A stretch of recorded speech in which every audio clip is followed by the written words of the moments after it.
in Adams County to look at the damage from the high wind and tornado to see if there's anything that is needed, any unmet needs that local officials believe that we have down there. So I want to welcome everyone to the State's Emergency Operations Center.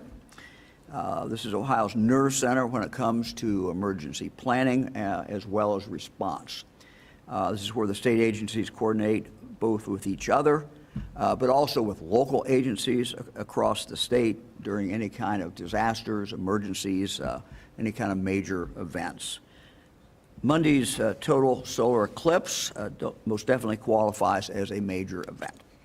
The last time Ohio experienced a total solar eclipse was in 1806. Edwin Tiffin was governor, the capital was in Chillicothe, and the state was only 3 years old. The next total solar eclipse in Ohio won't happen until 2099. Certainly no better place to experience the eclipse than in the birthplace of aviation, home to Neil Armstrong, first person to set foot on the moon, John Glenn, the first American to orbit the Earth. It's a great place, and we imagine and anticipate a large number of people are going to come to Ohio. There are more than 500 eclipse-related events, formal events that are happening in our communities across the state. And there are more than 24 of our Ohio state parks and wildlife areas that are in or near the path of totality. Each of those state sites will have eclipse activities, and as always, Ohio state parks and wildlife areas are always free for everyone to enjoy. Because Ohio is the heart of aviation and aerospace, and because we have so much to offer, we're anticipating a lot of people to come to Ohio over the next few days.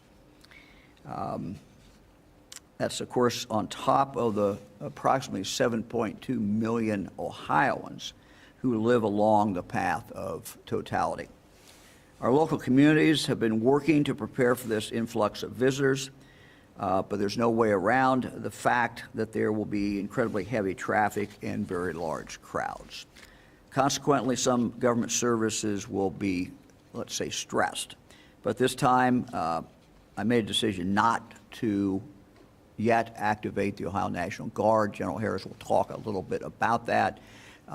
He has worked it out, so some training exercises are occurring this weekend, and they certainly will be prepared and will monitor the situation, and if we need the Guard to come in, we certainly will be able to do that. They are ready. I've asked General Harris, as I said, to be on standby, to activate at a moment's notice if a situation occurs where the Guard is needed to help with things like traffic congestion. I am announcing, however, that we are activating the Emergency Operations Center beginning on Sunday, running at least through Tuesday. In this room we're now in, it will be staffed by representatives from a number of state agencies. The Emergency Management Agency, of course, the Ohio Department of Transportation, Ohio Department of Natural Resources, the Ohio Department of Health, the State Fire Marshal's Office, the Ohio Department of Jobs and Family Services, the Ohio Department of Administrative Services, Environmental Protection Agency, and of course, the Ohio State Highway Patrol. These agencies will be available to support local communities with whatever emergency support they might need. Teams here will monitor traffic in real time, and Director Marchbanks will tell you a little bit about that, and we'll be in regular contact with local officials. This also puts all these agencies in one place, which is the idea, so they can talk not only to local officials, but they can talk to each other. If community needs any support, those here will be the ones to call. Those here will be ready to immediately organize resources and offer other assistance. Again, this is simply a precaution, but we think it's smart to be ready. We're hoping that the planning for the eclipse will ensure that everyone has a great day. The planning included talking with states that experienced the last total eclipse in 2017, such as Kentucky and Tennessee. We wanted to learn from them what their experiences were and what, frankly, they wish maybe they had done differently. In response, we've taken specific steps to attempt to ease traffic congestion after the eclipse is over. There are also plans in place to support first responders in the most crowded communities if necessary. But we also need the cooperation of everyone traveling to the path of totality from other parts of the state and around the country. We've been encouraging everyone to plan ahead, get there early, stay late, and as EMA Director Sima says, bring your patients with you, pack your patients. One of the things that we have seen in other states and we would expect is the most crowded situation will be immediately after the eclipse is over. And then everyone wants to go home. And so that is where we expect to see the most traffic. Again, this is an event that simply, needs to be managed the best way that we can with the influx, rather dramatic influx of people that we expect. So we are prepared for that, and we certainly are monitoring that. I think the two dangers that people need to worry about particularly are traffic related. Again, people are going to have to be patient, take their time, and expect, very, very heavy traffic. I think the other one, of course, is everyone has heard the warnings about looking directly at the sun. Everyone's heard the warnings about having the right glasses.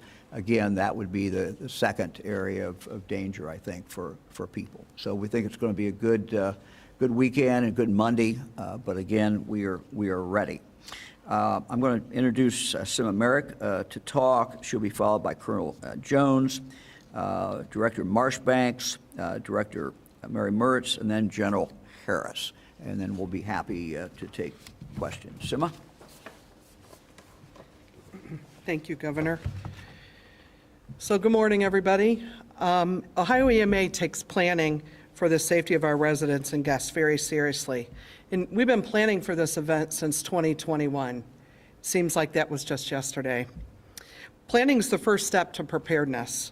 And the Ohio EMA team, along with our state and local partners, have been coordinating on safety plans and trainings for the eclipse for those couple years.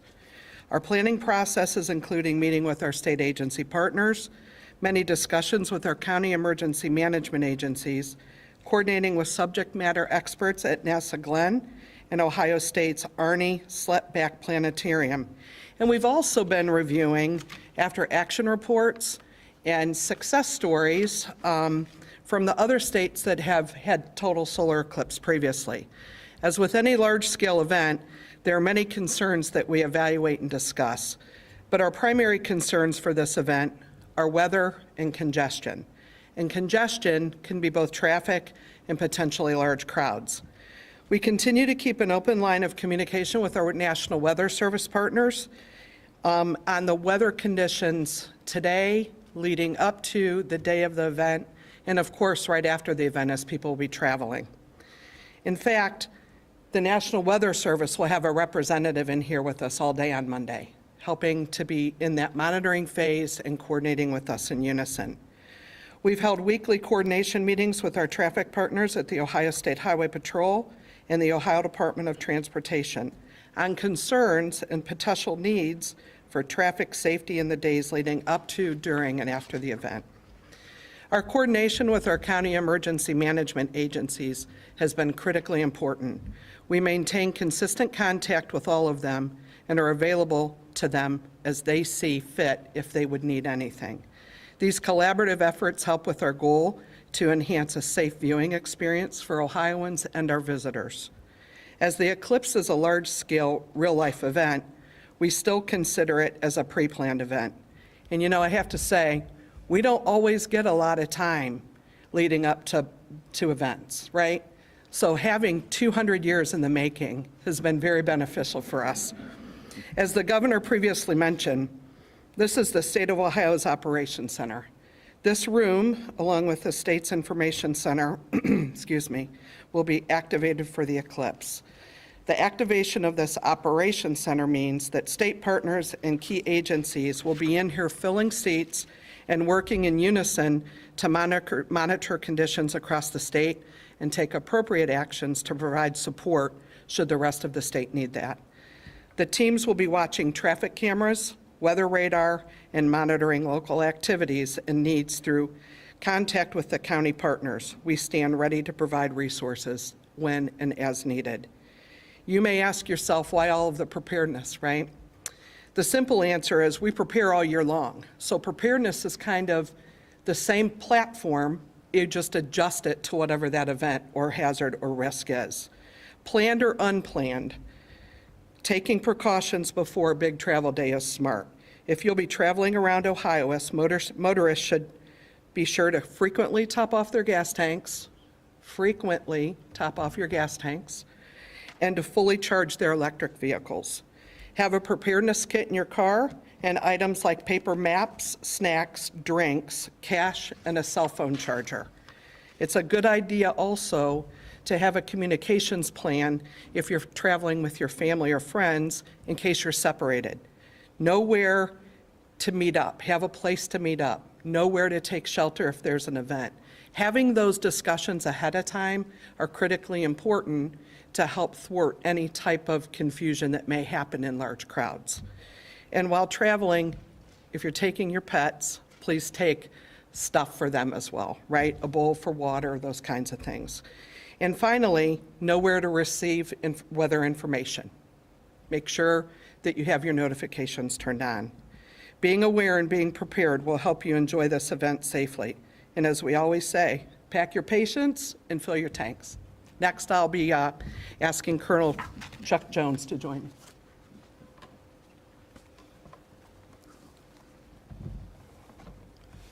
Good morning. Thank you, Executive Director Merrick, and thank you, Governor DeWine, for your unwavering commitment to Ohio's safety, as well as we stand together today at the Emergency Operations Center. The Ohio State Highway Patrol has a long-standing history of providing service with a purpose to positively impact the quality of life and safety throughout the state of Ohio. The upcoming Total Solar Eclipse event is another opportunity where I know our troopers will showcase their commitment to enhancing safety and security for all residents and travelers. The patrol will provide comprehensive safety services and emergency response capabilities on our roadways. Troopers will be highly visible and ready to assist motorists in the days leading up to, during, and after the eclipse. Our increased staffing levels will aid in the effort to maintain the safest traffic patterns possible.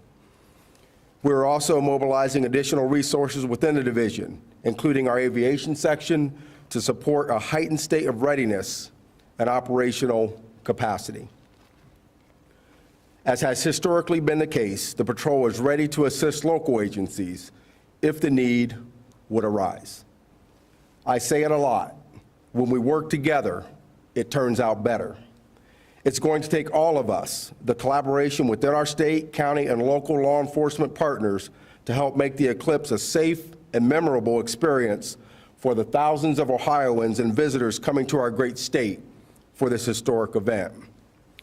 Governor DeWine highlighted a key message to those planning to travel within Ohio to view the eclipse, and the patrol is emphasizing 3 key principles for the event: planning, preparation, and as Director Merrick just said, patience. When it comes to planning, our recommendation is to select your viewing location and travel routes ahead of time. Planning to arrive early at your eclipse viewing location and staying later to mitigate the stress of traveling through increased traffic can make a huge difference. We are urging motorists to refrain from stopping on the side of the roadways and exit ramps to view the eclipse. Not only is it illegal, it's extremely dangerous.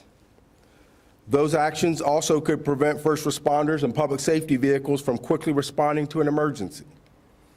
As a reminder, motorists can always call pound 677 in Ohio to report unsafe or stranded drivers to the patrol.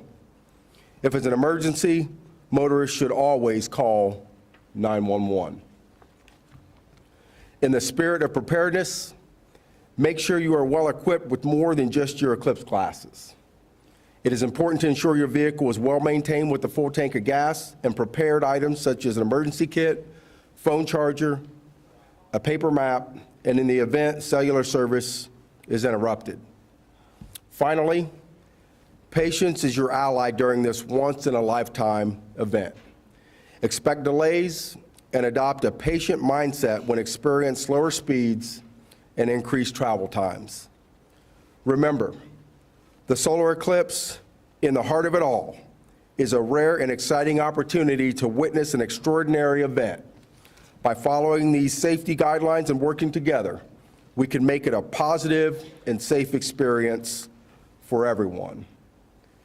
I now turn it over to the Director of the Ohio Department of Transportation, Director Jack Marchbanks. Thank you. Thank you, Colonel, and thank you, Governor DeWine, for your leadership on all fronts. As the governor mentioned, we are thrilled to have so many visitors to the great state of Ohio during this once-in-a-lifetime celestial event. Team ODOT has been planning and preparing for the influx of people in traffic since 2022.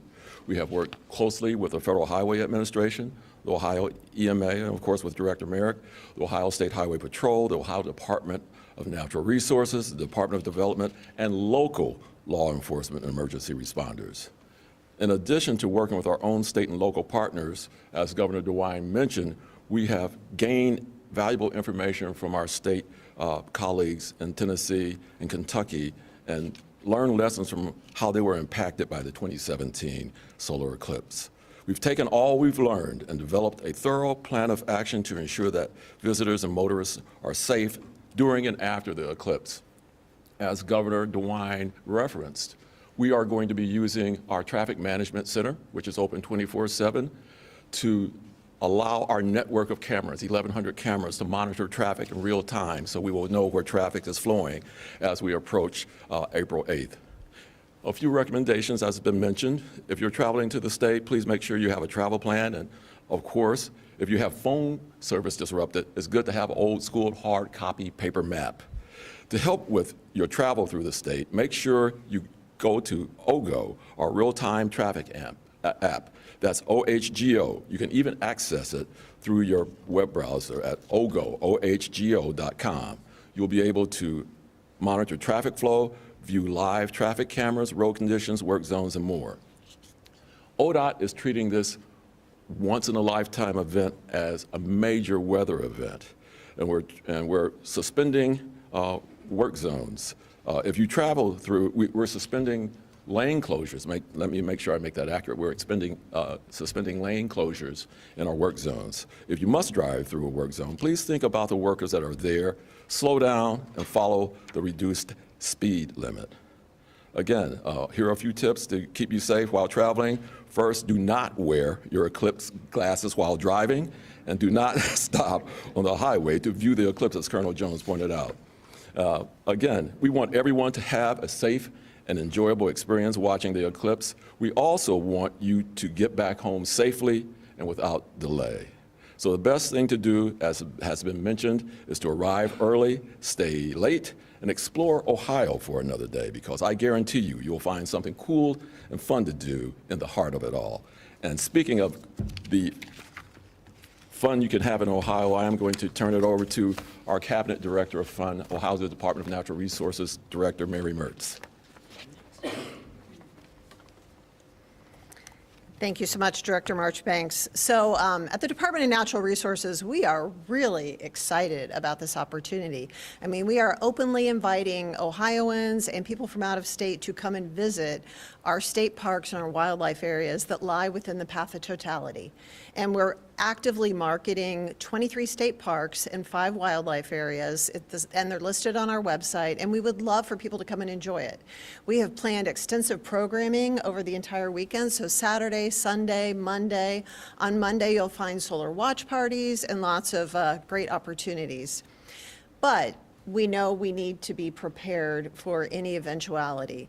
And so at the Department of Natural Resources, we have 300 commissioned officers, and all of them will be on duty across the state. The vast majority will be assigned to parks and wildlife areas within that path of totality, but we will have officers in other places as well, because we know emergencies can arise everywhere. And so I'm very appreciative of the great work that I know they're going to be doing for the next 3 days. I also appreciate the Highway Patrol is helping us out. Several dozen troopers will also be positioned at our state parks to make sure we're providing the highest level of safety and security for all of our visitors. So, that assistance is greatly appreciated. We will have mobile command centers at several of our locations. We will be providing live updates all day on our website and on our Facebook pages, because we want people to know if a park reaches capacity, and if in some cases we need to close a gate or we need to respond to an emergency, we want people to know that. So all day we have a system set up where our park managers will be reporting in. We will be updating live that information. We are part of this EOC as well. We will all be communicating constantly with live updates on our website, so people know what to expect when they get out there. So I expect to spend a lot of the day on the phone with everyone across the state. We are planning to put our leadership, both our law enforcement leadership and our parks leadership and wildlife leadership, will be spread across the state from Geneva, our furthest point east, all the way down to, I will be at Houston Woods. We want to make sure people are everywhere there might be a need, and that we are nimble and ready to respond. We're worried, not only about visitor safety and security on the properties, but the traffic control afterwards. So we're ready for that. I think those are the main points I wanted to make, but we do anticipate a great day. So I want to mention two things. We've been talking recently about our light sound devices, where we are inviting people who have no vision or low vision to visit our park sites, where we have a device that was created by the Harvard Astrophysics department, and there will be a sound component where we think it's more inclusive. People will be able to enjoy the experience because the sound correlates with the movement of the sun. And we think that's a great opportunity. We're also inviting people across the state to join us on iNaturalist, which is an app. And we are running a project out of the Division of Wildlife. You can find it on there, where we're asking people who are viewing wildlife, what are you seeing 30 minutes before the eclipse? What are you seeing or hearing during it? What are you seeing or hearing after it? There's not a lot of great data. There's a lot of anecdotes, but not a lot of great solid data on what happens. And we think by crowdsourcing this and using new technology is an opportunity to gather that data.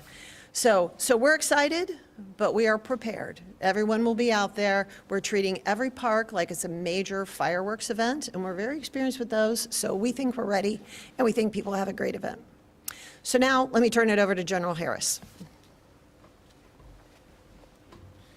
Thank you, Director, and thank you, Governor, for your leadership.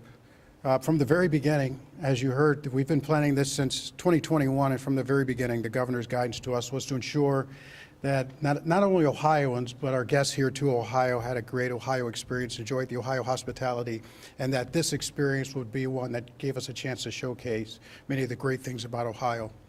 To that end, as you've heard, the planning by the partner agencies, by the cabinet level agencies, has been extensive and very detailed.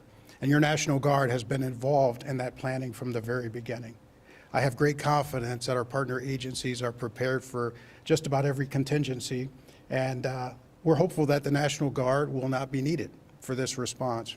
But to that end, it's our responsibility to be prepared. So we'll have soldiers on duty this weekend. In addition to that, our Joint Operations Center will be open 24/7, as well as having a presence here in this Emergency Operations Center.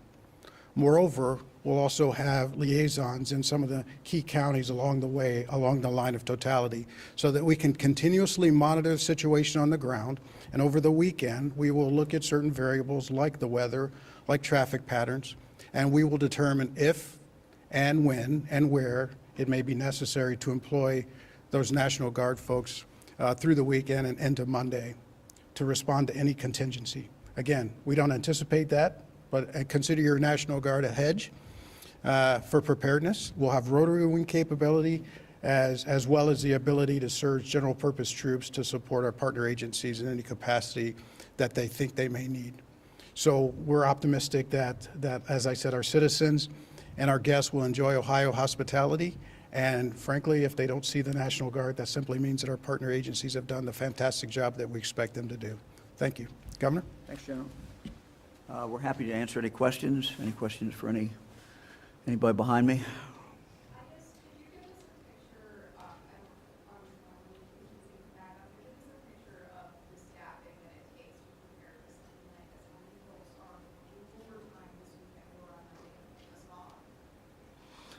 Simba, why don't we start with your team? and then, Yes, sir. So for us, our staffing kind of expands around the state agencies, right? So this room will have the state agencies in it, so it expands and contracts based off of that need. Additionally, we'll have 24-hour watch through our Ohio Emergency Watch Center, Management Watch Center, and they coordinate with the Ohio State Highway Patrol and, of course, the Traffic Management Center over at ODOT. So that staffing expands and contracts from the point of monitoring in unison. I'll ask the colonel if he wants to talk.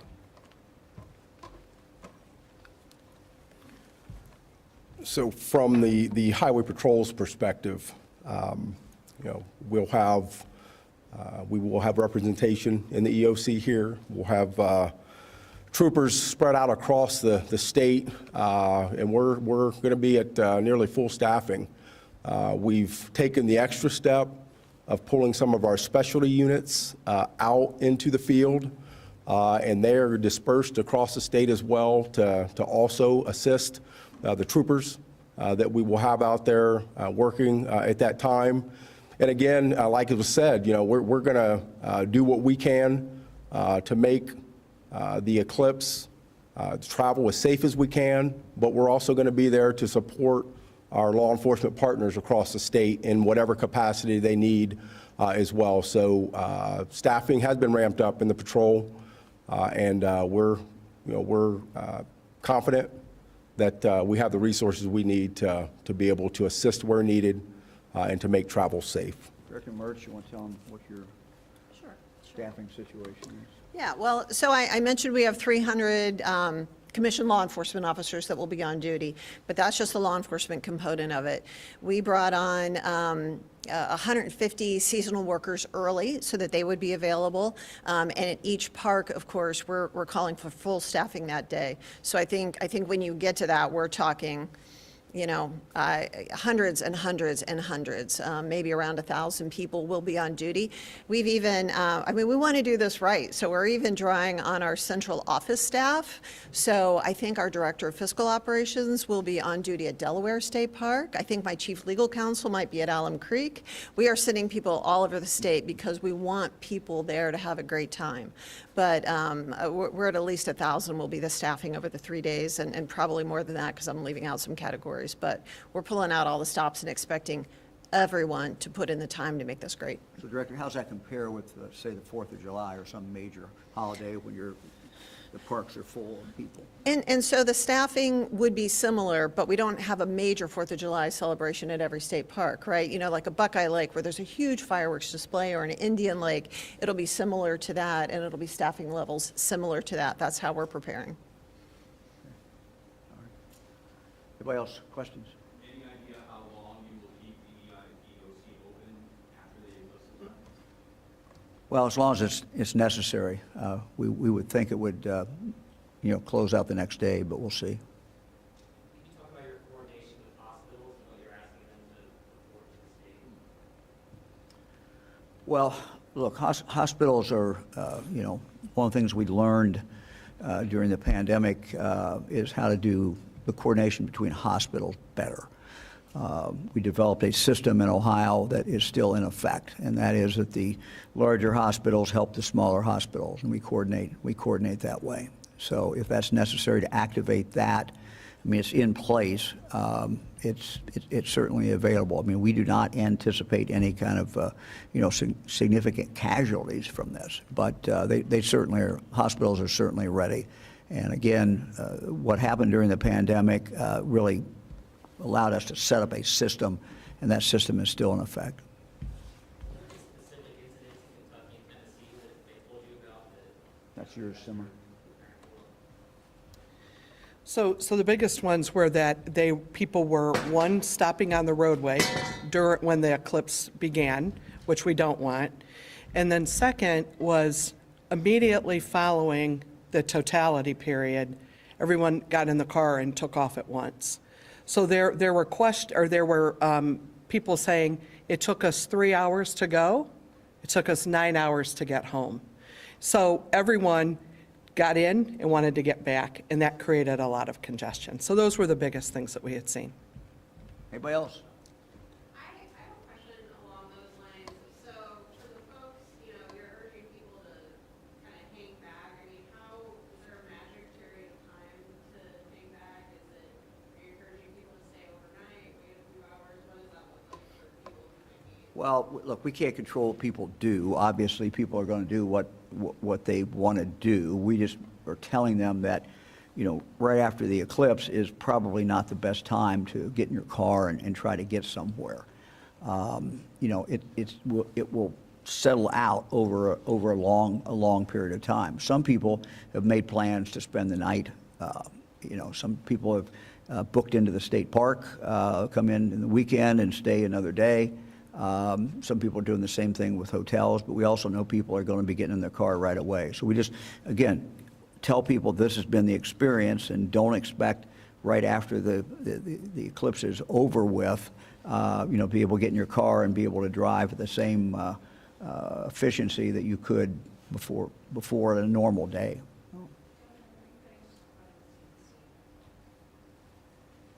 Stay the state? That's that next week?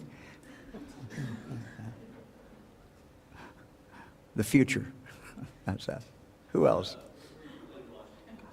Well, we haven't decided yet. Fran and I were talking about this morning. At first we're thinking about going over to the Air Force Museum. They've got a full day planned, and we're trying to decide whether to go there or we may go to our son's house in Yellow Springs. We're not really sure. Still kind of debating where to be. So we'll have some grandkids with us, and we'll be somewhere outside, and it's an exciting day. So we think everybody, despite all our cautions, and this is not gloom and doom. This should be a fun day. Should be an interesting day for people, and we just think we want everybody to have a good time. That's what our goal is. When are you expecting traffic to pick up? Well, I think it's going to come in. They tell me, and Sima can jump in here, but we expect it to start kicking up some on Saturday, tomorrow, and then the closer you get to it, the more traffic. Again, if you look at the bookings of hotels, some people have decided to make it a kind of a long weekend. So some people are rolling in. We've also got other activities going on. Obviously, this weekend. Got a granddaughter who's going with our son-in-law, her dad, to the Final Four and women's Final Four in Cleveland. That's a pretty exciting thing. Imagine we'll see a lot of people up there for that. We've got the Guardians opening day, the same day as the Eclipse. I think the game starts around 5 o'clock, so people are going to be showing up in the ballpark. I think they're going to open the gates like at 2 o'clock or something, let people in and enjoy watching the Eclipse and eat their hot dog and wait for the ball game. So sounds like a great deal to me. That influx you just mentioned, has anybody put a number on that? Do you know how many tourists we're expecting? I really don't. The only estimates I've seen have been so wildly ranged that I kind of hesitate to even repeat them. But anybody want to? We could tell you we had an office pool going on, but that's probably not true. Sima, you got anything on that? Thanks, Governor. The governor's absolutely right. I mean, the numbers have been varying, right? So I think it really is going to depend on weather. So if you're thinking about Western Ohio, if that day it's cloudy, it's not too far to get to Indianapolis, right? If it's sunny. So I think those numbers will vary. So we're kind of using the planning scenarios on 100,000 to 500,000, and I know that's a big range. As Sima indicated, I think people are going to be watching the cloud cover. They're going to be watching you all, your weather people, and what they're saying about where the clouds are going to be. And, if it's dramatically different in one part of the state versus another part, you may see some real movement to the area where the cloud cover is not there, and they'll have a chance to get a better view. So we'll see.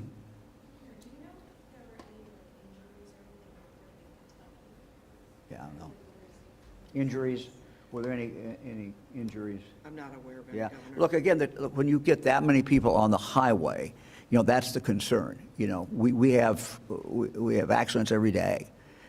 We have, injuries. So you put that many more people on the highway, that's the concern. That's why we've got the patrol out there. That's why, the Guard is in reserve. And, you might ask, well, what would the Guard do? Well, if we needed them, they could be out there to deal with traffic. We don't anticipate that, but that's the big concern. It's just moving people around safely, or allowing people to move safely is, a big concern. That's why most of the planning's about. Anybody else? Okay, thanks, everybody. Thanks, guys.